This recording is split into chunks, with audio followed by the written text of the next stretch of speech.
Um, oh, meeting's being recorded. Great. And then this is, yeah, we're going to play two truths and a lie.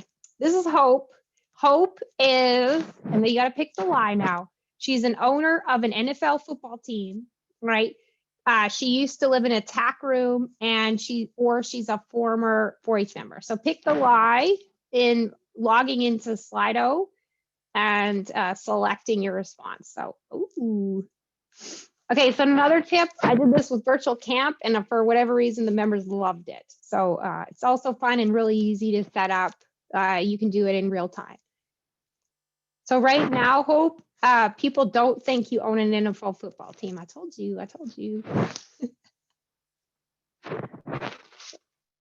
They think that's the lie. Ooh, we'll see. Intriguing. Only 7 responses, and I know we have more than 7 on the call. So y'all, let's try to use that QR code if you can. If you got a cellular device, or if you can open another browser, you can go to slido.com, enter that code on your screen. 71% right now, that's winning, but we're still 7 responses, so that could change. Anybody else that wants to contribute? I am a former 4-H member. Ooh, 25% now. They don't think you were in 4-H. Oh, somebody's answering in the chat. Oh, number 3. So they think of course, that changed. Number 3 is living in a tack room. It's a lie. 10%. They think you did. Okay. So they're picking the lie. Okay, we'll give it a little bit more just to get comfortable with it. So like I said before, QR code, you can take a picture of it, go directly there and select your choice for the lie, or you could open another browser and log in that way. It will be the same code for the other questions. I'm sure my Arkansas folks already know the answer to this one. I don't know the answer, so.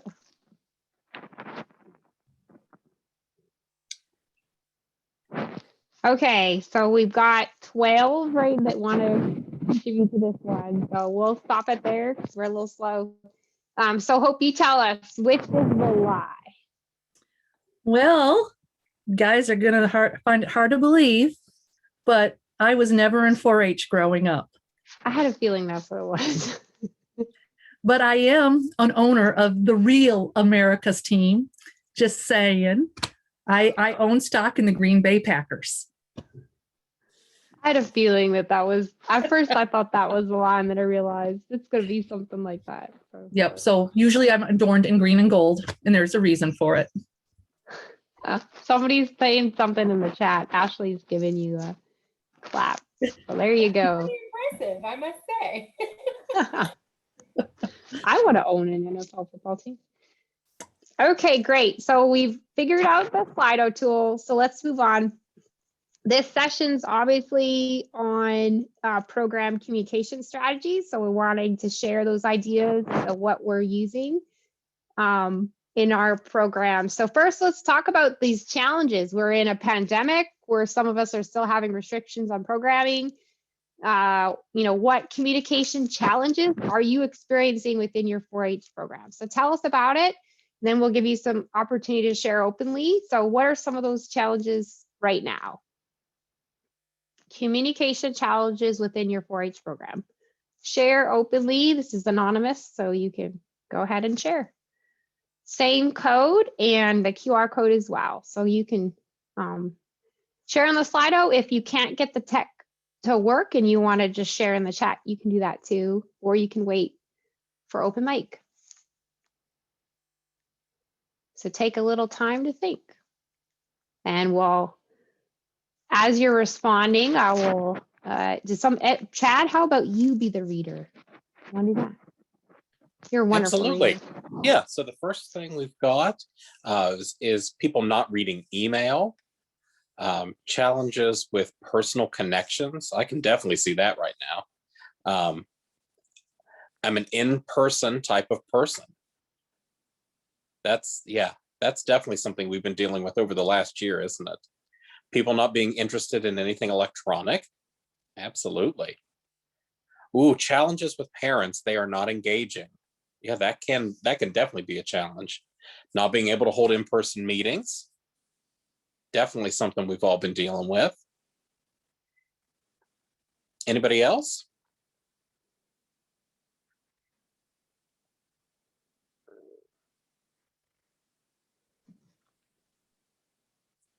And I'll look and see if any of them have come into the chat. We got another lack of communication from agents. And then I just want to also, whoever said people not reading email, I've experienced that as well. And sometimes I don't read emails all the way through, and can be sometimes a part of that problem. So.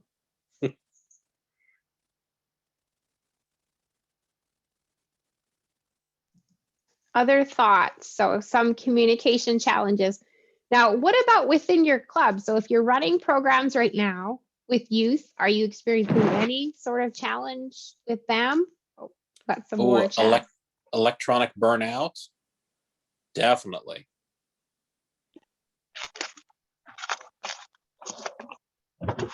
There's one in the chat here.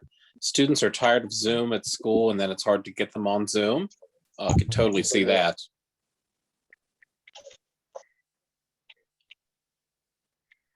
I know one I'm experiencing is that there's lots of different communication tools that kids and other young people use today, and I don't necessarily know all of them or how to use them. So there's always something new out there in their world.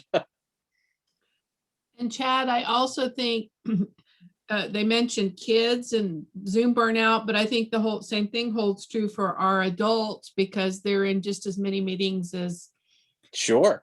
some of us are. And by the time I get home at night, I mean, yeah. Absolutely. It was really, really, really hard to turn this Zoom on this evening. I'm just telling you, folks. I'm not Fair enough. agreeing with that. Yep. Oh, and Laura mentioned club manager burnout. That's true too. You know, we've expected a lot of volunteers and club leaders and everything over the last year with electronics, and I can see where everybody can be experiencing some burnout. Absolutely. I don't know if you all have had the opportunity to do anything in person lately, but anytime I do anything in person, it is like my whole outlook, everything is just so positive. It is like the best thing ever. Yeah. Yes. Yes, we had 2 club meetings recently. It was amazing. We're back in our office now a couple of days a week, and so today, like, we're planning for an event coming up this summer, and I was able to walk down the hallway and converse, and we took care of a lot of issues and things. And it's like, oh, I've really missed being able to do this, because over the last year, you know, these things that we were able to just kind of talk about would have taken 3 and 4 Zoom meetings and probably a week. So We're already starting to compete with sports with our stuff being back in session. I think Kathy we have says, Kanitha has a response too, I think. Are you there? Sorry. Yes, can you hear me? Yeah. Yes, we from Cabarrus County 4-H, we did an in-person event last Friday with the youth in a county council meeting. It was our first in-person event, and it was really nice. And somebody mentioned that they did an in-person event and it was so awkward that, like, people didn't know what to do. That really is something that we may be facing coming up over the next few months, is that we've been, you know, so conditioned to how we've done stuff electronically and have been by and large getting used to it, that now moving back into a hybrid world or a more face-to-face world, it might feel very awkward at first. For kids and adults. So that's definitely something we could see. because our kids were kind of discombobulated because they were, so used to not having in person. So we all just made fun of how everybody was kind of like all over the place, but it ended very well. But we could see the difference. That's great. Yeah, I love it. It's been, I value those experiences much more when we have to do them now. So I guess that's one kind of benefit that I've seen through not being able to do those in-person sessions. So great. Mhm. Any other thoughts from anybody? One other thing, it went really well. We even used the COVID restrictions, how we had, 6 feet apart and the face mask. And we were really surprised that the kids were really good with keeping the distance and wearing the face mask. And it was a really great event to be back in person with the restrictions still, wearing the mask. Even though we were outside, it worked out really good. That's fantastic. Way to go. I guess that they're also more motivated because they want those opportunities sometimes too, which Mhm. that's nice. So One thing I found with our group with Cabarrus County 4-H, some of the adults, they've gotten so used to the Zoom that they really like doing the Zoom. And we're trying to get out of that because we encourage the in-person. But a lot of us have gotten so comfortable saying, hey, let's do the Zoom meeting, less Mhm. time to go out. But it was really awesome being back in person, especially with the youth. yeah, that's a good point. And I was talking on a call the other day, and a couple of specialists were on the same call with we were talking about like when it's helpful still to do Zoom and when it's helpful to do in person. And I think the piece that we talked about was like the task type of meetings where we have to outline like what we're doing for, or program planning. Still a good opportunity to reduce resources by doing Zoom. But when like that touch and that relationship is critical, like still doing that in person is beneficial. So it was kind of just something we were talking about, and great that you brought it up too. Yeah. Right. Yeah, because you brought that up because we were also talking, working towards the conference for next year. And so we've agreed to do some things still virtual with the planning and then still do the in-person. So even though COVID had us doing mostly things by Zoom, it's beneficial when it comes to the conference and certain things that the families don't have the time to attend in person. They can still catch certain things on the Zoom. So we're working towards using some Zoom for the conference coming up. That's wonderful. Mm-hmm. Awesome stuff. And I think you got a couple things in the chat.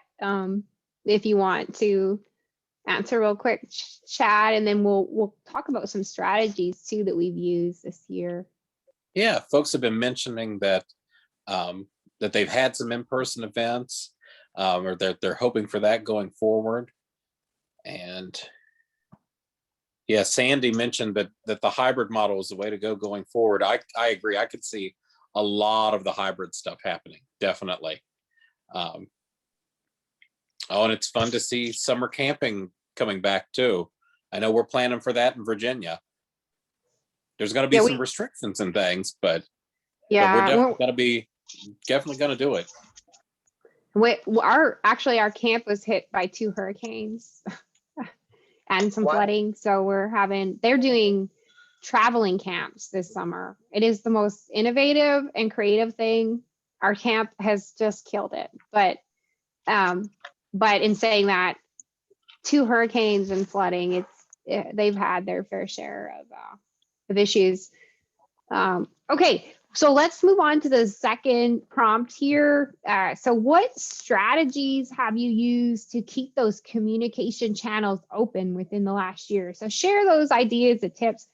One thing that I've done, and I have 2 groups that I work with that are youth, our collegiate 4-H and our delegates.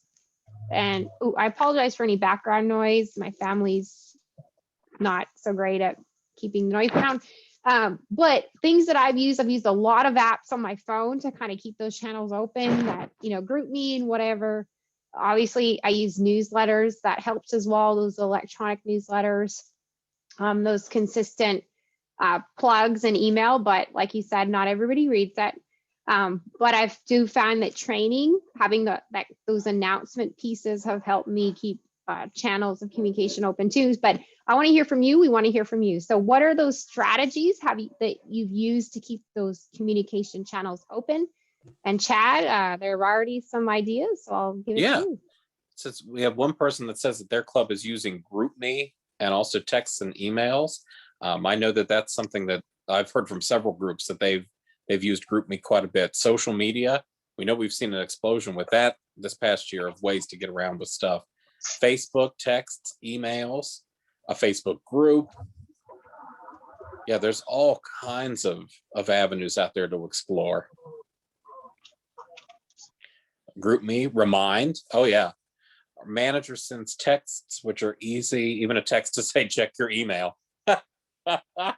But that works. It really does. We see a lot of GroupMe. I'm seeing a lot of that. We use Remind some, especially at events too. We've used that at camps and things before. Remind, Google Classroom. I know a lot of folks have had some major success with Google Classroom and have really enjoyed using it. I've used Google Chat a lot and set up some rooms in that too. That's worked well. Yeah, and in Texas, we went to like internally as employees, we went to Microsoft Teams. We don't all have Zoom accounts. We have Microsoft Teams. And so we've been using that platform a little bit, which is a little weird from time to time because it's not, it's different for a lot of people, but it works a lot like Zoom. I was on a team today, which was only like the second time I've done it. And I accidentally signed myself out and I couldn't quite figure out how to get back in. And it was a really small meeting too. So everybody totally realized I had no clue what I was doing. So Zoom chat. The nice thing about Teams is the chat stays there for you. Oh, that's cool. Yeah, so the chat doesn't go away like in Zoom. So that's cool. Yeah. Zoom chat is actually, I mean, there's the chat box in the Zoom meetings, but I know that Zoom itself has a chat function as well. Somebody just mentioned that's something I have not utilized. I know it can do it. Well, we have that open all the time. And so that's the way I communicate with a lot of my agents, is that we can start chatting and typing to each other. And then they can, if they want to expand on it more, they can just Zoom me instantly for that face-to-face communication. That's really cool. That is nifty. The Teams does the same thing, but I didn't know that that was a feature. And I would, if someone would, like, they don't know one of these things, like they don't know what a GroupMe is or Remind or whatever, ask in the text chat and maybe someone could explain what it is or how to get to it or benefits, pros, cons, that type of thing. And Kathy Brown over in the chat said that in her county, they've offered a lot of trainings to volunteers, especially on how to communicate using virtual means. About 4 counties do that. So that's wonderful. It's a neat way to do that. Let me interrupt. This is Kathy. We've also tapped into Virginia, different states that are doing this, that our volunteers can reach out and tap into. And I'm so glad I found out about this today so I can get my volunteers to tap in. Oh, wonderful. That's great, Kathy. Thank you. I'm new to 4-H and I just charted a program. So you guys feel free to share anything that would be useful for me. I reached out to a lot of different states to learn a lot more. So just whatever you guys can encourage me to do and teach me, I'm open and willing to learn. And usually we have about 100 more people in here, but the weather's turning nice in some places, not so nice in other places. A lot of us are tired. So come back to the next meeting and I'm sure it'll be quadruple the numbers. Well, and the other piece is with the National Extension Conference on Volunteerism, we, a couple of the plugs that we normally did, we probably didn't do. So it might have been on us. But we, and so I do have some resources. We have resources from the last call that we can continue to share. And then also we have that share time coming up as well. So yeah, let's make sure we help out our new Yeah. our new So cloud. we are super glad that you're leaders. here. That's great. Yes. We Yeah, I'm gonna continue leave to my come. I'm gonna leave my email because unfortunately I had to reach out of state to learn a lot more about what's going on in North Carolina. So this meeting has been very educational so far, and I've taken notes. So I will leave my email in the chat so you guys can always send me information because I'm seeking and I've learned a lot more on this call than I have in the last couple months. So it's very beneficial, and I thank all of you for all your sharing. Sure. Where are you at in North Carolina? Cabarrus County, North Carolina, and I just chartered the upper level of Kannapolis. Yay! Way to go. With 15 members. And Kenitha, this is Sarah. Check in with Tracy as well. She really has her hand on the pulse of all of the fun things that are happening with communication too. So, and she may have some additional resources as well. So that might be another good contact for you. And Tracy is Kenitha's 4-H agent. So that would be my advice to anybody. Like, also check in with your 4-H agent to see what he or she might know about, or you never know. There might be something like county specific. Who knows? Who knows in the technology world out there now? And you got a great specialist. So Tracy's really good. She's really good and very, very resourceful. She's very good, and she does a lot. Yeah. But it's also good to learn from other states too. So you guys do a lot of different things than we do, and then give me an idea. But yeah, the agent, she's really hands-on and very educational. She knows a lot. And trust me when I say our agents are eager to hear from you guys, because like us, we've all been isolated and they value face-to-face communication and talking with you guys. So definitely work with your agents or educators, depending on where you're at. I know each of our states, we call it something a little different. And the other thing I would say is also, look at other states and what they're doing, right, Hope? You can find some things from Texas to talk about. I steal from Texas all the time. Texas is my hero right now. Well, it's not on me. I've got good calls. But yeah, I'm looking to steal too, you guys. And so one thing that I wanted to also just shout out, because I saw this session, but Carla, when we have that time to share resources, please share the link to your Tuesday tool time. I'm going to steal lots of that from my leaders, but that today, that is a very helpful piece. And it's like that, digestible pieces for leaders, lack of a better word there, but Tuesday tool time, please make sure to share that when we get time to share resources. So just a quick shout out there.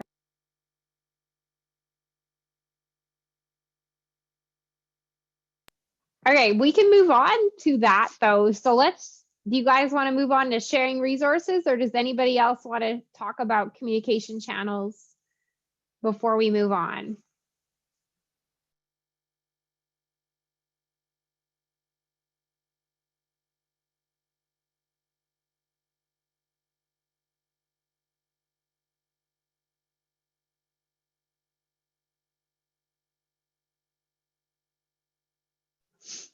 All right, so let's do that. Let's share some ideas. So this is probably going to be the reason that most of y'all are here. So we get an opportunity to just share ideas with each other. So we do this a little simple Jamboard. We find that it seems relatively easy for individuals to use. There's a lot of more complicated tech tools. Let's say this is not the easiest technology ever, but it's for the youth, it seems to work quite well as well. So what we're going to do is I'm going to share a link to a Google Jamboard. Now, the first of these is what communication tools, strategies have you used that you'd like to share with the group. I also have another board as well. And so being that right now we have a lot of new leaders on this call, I'd just say if you've got upcoming events or announcements that can help leaders in club management or in idea sharing, go ahead and share those as well. I know that this call is specifically for program management tools, but I know every single specialist on here is going to have some event that they're trying to recruit for. It always happens. And then also with leaders, if you got tools and tips to share with others, please feel free to share on the board. So, oh, Megan, you need to share the link. Great. All right. So in the chat, I am going to share the link once my chat comes up. And it won't. All right. Sorry. Give me a second here. I'm going to share in the chat. This is the link to the Jamboard. So this is where we're going to share material for everybody. And then I'm going to share my screen and kind of show you how that works. All right. So this is the Google Jamboard. I shared that link in the chat. So what you're going to do on this board is you're going to see this toolbar at the side of your screen. You can be creative if you want. So you can share images, or you can share sticky notes, or you can write text. The easiest thing to do is share a sticky note. You come over to this toolbar, all right, and you can click sticky note, which is Control Shift and P. Click on that sticky note, and then you can share, you know, your tip. So I use MailChimp for leader and agent digital newsletters. And I'm going to say communication tool. Okay. And I'm going to post that to the board. Now, if you have an announcement that you would like to make, just put that on there as well. So it's either a communication tool or an announcement. And then we will get this out to all of the leaders on our mailing list. So go ahead and share your idea. Or share. Yeah, it's not letting me in. Oh my goodness, I did this twice, y'all. What in the world? It's a bad day for me.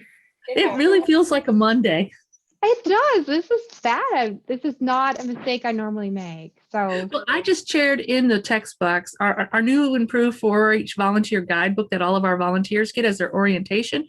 And I know some of you were mentioning looking for ideas. And so in the back of that book, it has over 5 years worth of ideas month by month. If you need to use that, you are all welcome to utilize. Excuse me, where can I find that information at now? It's in the chat box. Okay, and so this is a book that's from, say again, This is our 4-H guidebook that we use with our volunteers to help them plan out, work with their teams to plan meetings. okay, so what state are you from that has this? Arkansas. So that's something that we should have here in Carolina.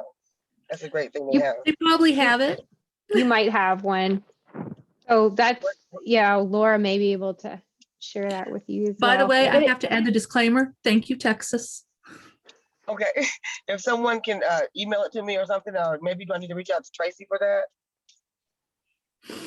Hey, Kanika, So I can send that to you. It's from Arkansas, and we're actually, North Carolina is actually in the process of editing and using the one that Arkansas developed and that Texas originally developed. So we have one in North Carolina as well. We're giving credit to all the states and all my friends. But Kanika, Hey, I took it as not to toot my horn, but I was really excited when the Ohio State reached out to me about utilizing it. That's amazing. Thank you. Share.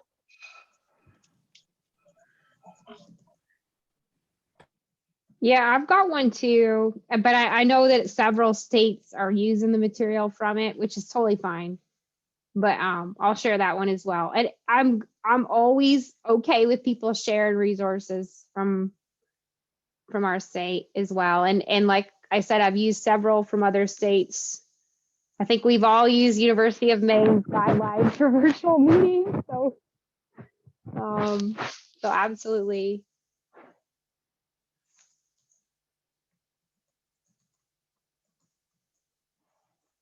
All right, keep sharing. And then I'm going to get Chad if you want to share what people have already contributed. You can go ahead and do that. And if the board gets too full, and like I said, usually we will do a recap email with all these links included as well, and with links to the Jamboard. So you will look for that. It takes a little bit of time to pull everything, but so look for that. And then Chad, do you want to read anything that's being shared right now? Yeah. So we have folks that have put up there that, again, that they've used Facebook pages and groups, as well as GroupMe. We've got the Texas 4-H Club management resources that have been shared. Club Leader Handbook. Carla's put up her Tuesday tool time schedule and how to be a part of that. MailChimp for leaders and agent digital newsletters. I also just discovered MailChimp this year for the first time, and it has changed my life. It's been amazing. Leaders to Leaders Club Management Handbook, the now famous Arkansas 4-H Volunteer Guidebook, setting the national standard. An announcement to apply to teach at the 4-H Volunteer Conference. If you want to do that, the priority deadline is May 1st. And so there's a link for that. Qualtrics to gather materials. I'm slowly learning about Qualtrics. I've been much better at Google Forms, but I'm learning that Qualtrics can do a lot. One person said that their state sends out weekly emails to agents on Mondays and weekly emails to families on Wednesdays. That's cool to have some consistent messaging and sort of a calendar for how you're doing that, so people know when to expect those sorts of things. Oh yeah, somebody said Google Forms easier than Qualtrics. Yes, absolutely. I love Google Forms. I know it's a fairly basic kind of a thing, but I've had a lot of good luck with that. I have a clarifying question, Chad, for that individual that shared. So you're saying that you get notifications from your agent, or do you get them from your state level on Wednesday for families? You said you got weekly messages, so if anybody wants to share a little bit more about those weekly emails. Okay, Laura. Okay, great. Yeah, no, we started doing that, I don't know, maybe about a year ago. And every week on like Friday afternoon, it's kind of the deadline to submit, and our marketing person in the 4-H office sends it out. So anyone could send her any information that would be relevant to statewide. And so on Mondays, she sends it out to all employees. And then on Wednesdays, there's kind of a family version of it that goes out. So anyone in the state can submit information for her to put in there. And we do that in Arkansas as well. So we send out information every Friday to all of our agents, and then we leave it to the agents to do the communication at the local level.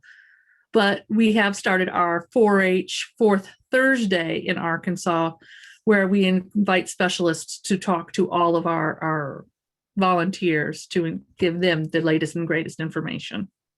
Oh, okay. We do that in Carolina. We have, I think the state sends it to the leaders, and then my kids are in it as well. So we also receive something for the family, keeping us posted. Cool. I see somebody here said that they have a Monday memo. That's a weekly email that comes out from the county. I think we've covered most of them that are out there, but it's neat to see some of those regular correspondence too, and how that helps.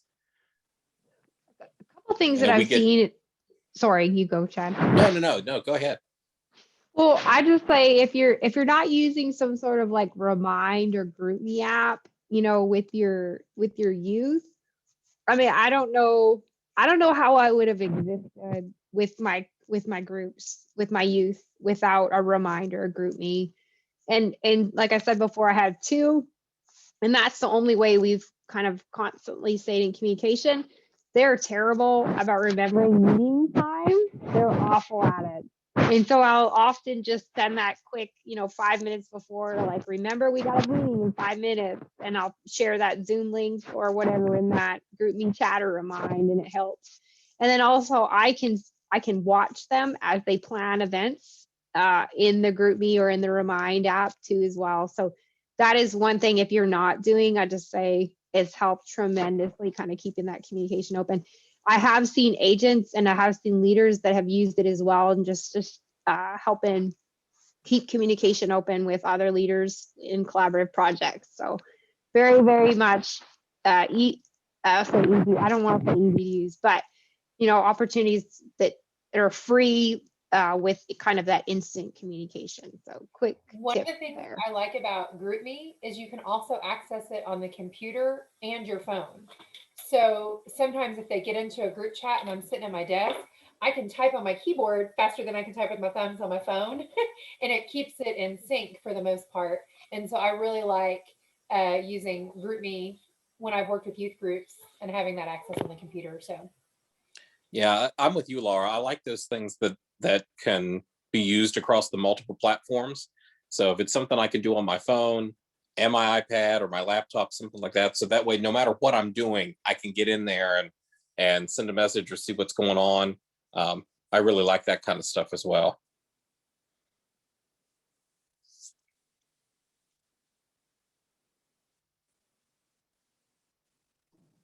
All right, and just a quick update, if you're a specialist on this call or an agent or another 4-H professional and you have an event that's upcoming that you're welcoming volunteers from other states, please feel free to share that to the board as well, because we want to make sure that we. Hey, Megan. Yep, quick, or you make a shout out. I want to. Oh, sorry. I just wanted. Sorry, my internet connection is like 5 seconds behind. I think my little man's running up and down the driveway today. Bless y'all that are on Zooms with me know that the struggle is real. You know, while we're talking about like GroupMe and Remind Me and all that sort of fun stuff too, which these are all fabulous resources, I would just really encourage everybody to, check with their state and see what their state's rules are for communicating with young people. Every state has a little bit of a different rule on that. There are definitely some standard best practices out there, but before you download it and go to all the trouble of learning it, just give a quick shout out to your state and just say, hey, can I do it? Good point. Thank you. Risk management policies and procedures. Thank you, Sarah. Let's not forget. Awesome. Okay. Any other thoughts? I have some other announcements. Oh, too. Megan, I want to piggyback on Sarah's because they are so different. In Oklahoma, if it is marked on the child's enrollment card, you're not to communicate with them directly. You need to make sure that you're communicating with the family and not the child. So again, caution, caution, caution. Stay connected, but follow the rules and guidelines. For sure. And another thing that we always do is have that 2D leadership in those threads as well, but that's on our state. So yeah, like they said, stick with your state guidelines. So good tip. Good point, because we had a parent to mention that one of the clubs, we have a lot of clubs, but they were saying that the youth were communicating with the parent what was going on, and the concern was that they needed to contact the parent more so than the youth. So that's a great point. Even though we try to keep them engaged and let everybody know, the first contact should always be the parent. So that's a great point.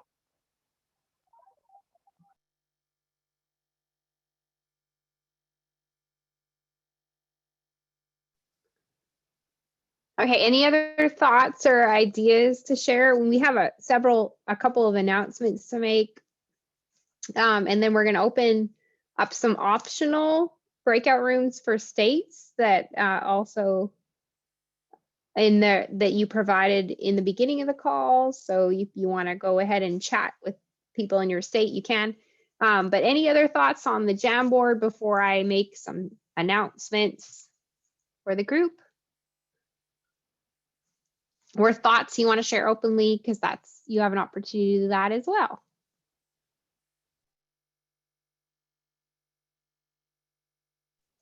And as I mentioned before, all of these resources will be shared with you in a follow-up email.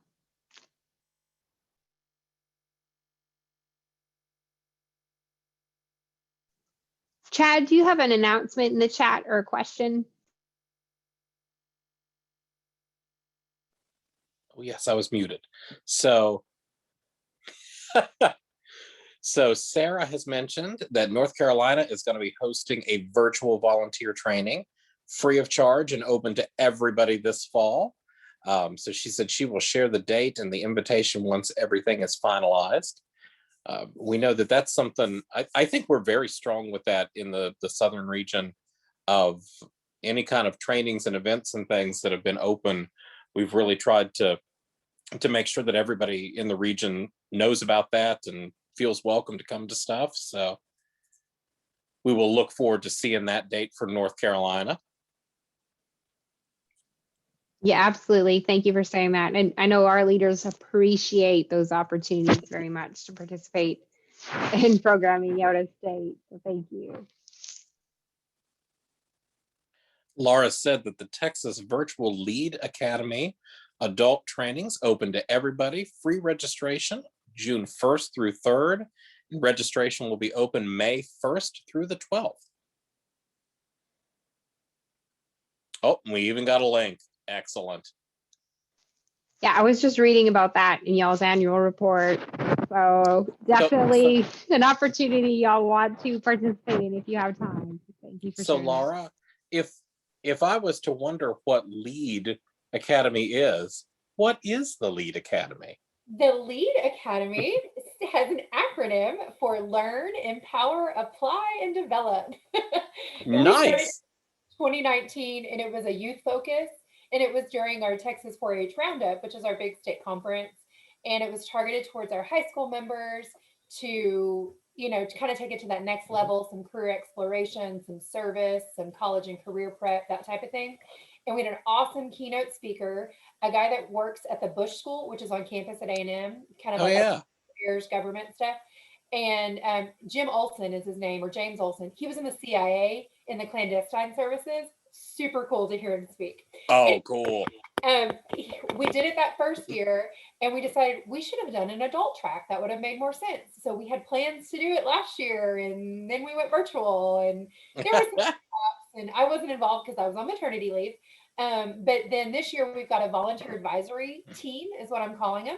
And we've got a group of volunteers and agents, and we've got, is it 18 workshops planned? We'll have 2 rooms for adults at one time and 2 rooms for youth at one time. Wow. We'll do it 11 on those 3 days at 11 a.m. and 12:15, and then at 6 and 7:15. And then the youth will just be in the evening, a 4:45, a 6, and a 7:15.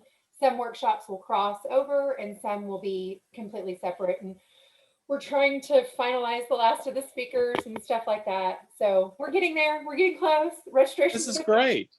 On That sounds Saturday. like a It wonderful time. I would like to copy one day, but I'm absolutely going to just say if you're a leader in Louisiana 4-H, to look for that. This would be a great opportunity for you and anybody else. So I read about it. I think it's a great concept. And if she's, sharing it openly, a great opportunity for you. So thank you, Laura, for that. Ditto to Arkansas. Because we know I love to steal from Texas. I'm hopeful. We've got some volunteers that are going to speak. We have some outside people that are going to speak. And we've got, some internal. So yeah, feel free to copy the idea. Go for it. It's That's wonderful. make it work for you. I've heard a teacher saying case, copy and steal everything. And then you add with a credit to them at the end, So go for it. Okay, so for the breakout rooms, are we ready for me to open these up? Megan has a finger up, so not yet. Or index finger. A friendly reminder to my coworkers, what did our speaker say today? That's right. Don't use my finger. I don't know. I missed a lot The of today. The pirate? Oh, the treasure. Yeah. That's What is right. take away from this before we go Gosh, you guys, or after we go? I flunked Okay. our evaluation. Quick update. Could we please do these updates real quick? Okay, National 4-H Volunteer Conference. Let's talk about it real quick. There's currently accepting proposals for sessions. So if you have a proposal idea, please feel free to submit it. Their priority deadline is May 1st, but that's priority. That doesn't mean that a session won't be approved after that date. September 30th through October 3rd, Rock Eagle, Georgia. I have been in the world of academia for 10 plus years. The best conference that I've ever been to. I've been to hundreds of conferences. This is the best one. You're going to get opportunities to connect with volunteers, opportunities to connect with agents, specialists, so various professionals in the field of 4-H. And so we want you to participate in that if you have the opportunity. The registration is not yet open, but put it on your calendar for participation in the future. And then also, like I said, that proposal. So if you want to present as part of the conference, May 1st, and then the application is on the website. I know several of you have been to 4-H conference, and I hope that you have a proposal in to present for that conference this year. Well, obviously this is the virtual volunteer conversations, but we do have sessions coming up. The next one is going to be 7/27 on developing those regional partnerships. So please chime in for that. And then we do have a session with 4-H volunteers that is organized as part of that advisory committee for National 4-H Conference on May 6th at 7 p.m. Eastern, which is 6 p.m. Central for us Central Time Zone folks. There is a cost to it. I think it's very minimal, $10 to $15. So please, if you want to participate in that, go again to the conference website. Also, you can check an update on the Facebook page at 4-H VCOSS, and that will get you there. Any other updates that I missed? I think that's everything regionally and nationally. Great. There will be an update email after this call, and now Hope is going to talk about breakout rooms and wrap up, I believe. There you go. So thank you all for coming again. I know that there's not a whole lot of us, but I have tried to capture every state that's out there. I'm going to open up the breakout rooms, and they're self-selected. So if you see your state, just go ahead and click in it. If you don't, you're welcome to stay in the main room and have your discussion. But let's see what we get. And if I added Florida there at the last minute because I saw Sandy joined us. And so here we go. Hopefully you guys can see the rooms to join.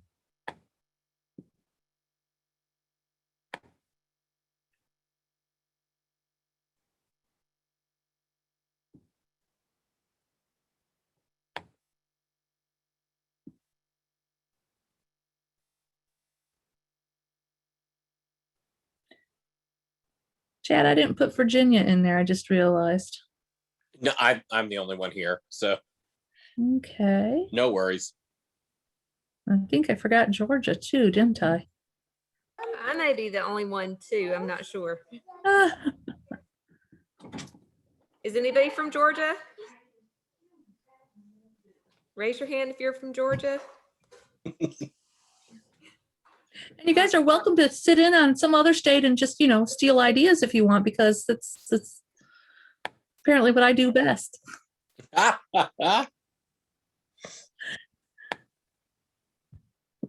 I'm going to sneak into my Arkansas room really quick. I'm confused on where to find rooms.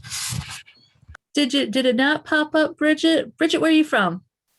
Arkansas. I'm just seeing a picture. I'm just seeing you. There you go. You should get an invite just now. All right, thank you. Yep. Does anybody else need help being put into a room? Penny, do you know where you need to be?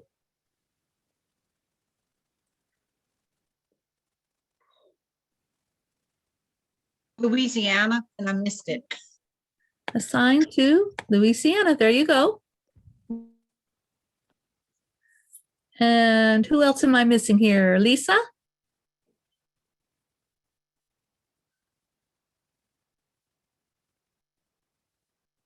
Lisa, are you there?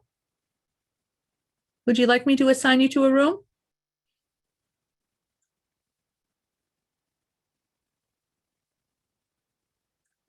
I'm going to take you with me.